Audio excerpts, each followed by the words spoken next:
girl.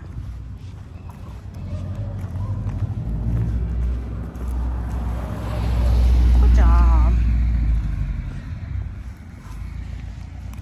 Alright, so I just wanted to give a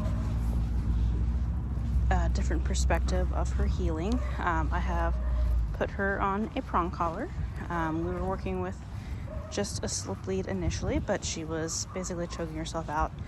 She was doing really well with luring, following my hand around with treats inside the training room, but as soon as we stepped out of there and there was even the slightest bit more distractions, she kind of checked out pretty quickly and just put so much pressure into the leash. Come on, good girl.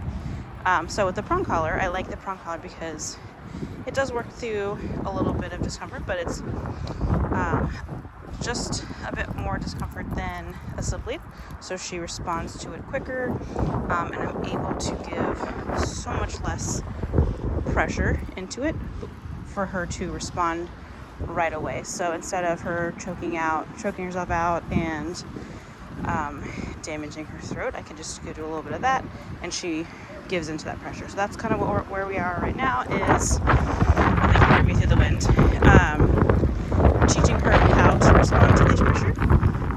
So I want her understanding where I want her to be in regards to me on leash.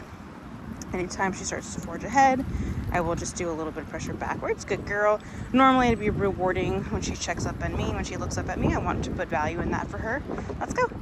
But I don't have enough hands, so it's kind of difficult to film this and do all that at the same time. Good girl.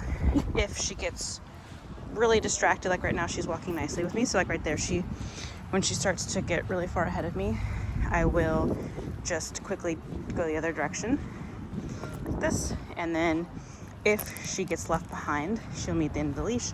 So I want her to realize that she needs to be more aware of where I am in order to avoid that leash pressure. Let's go, good girl.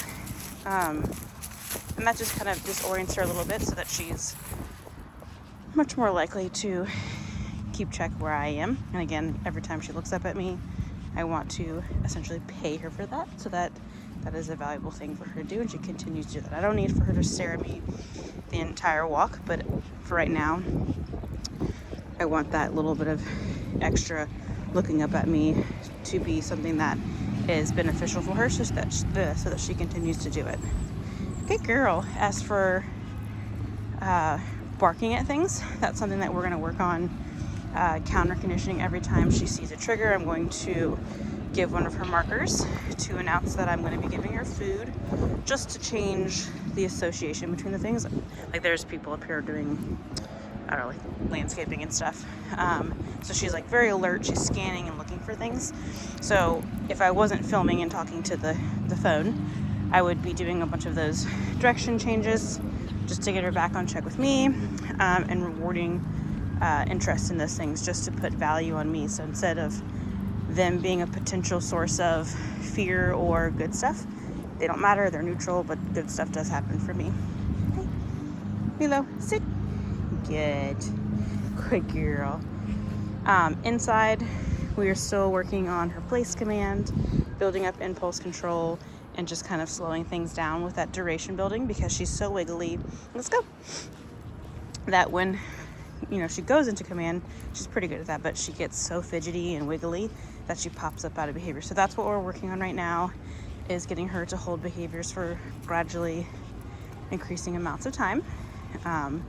But she's a young puppy. She's doing really well. I'm really happy with her.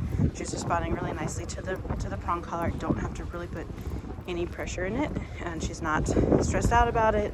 She's a happy little girl, as you saw from the other video. Good. From the other little video that I shared. Good. Just such a good girl. Oh, no jumpies. Sit. Good. Good girl. All right.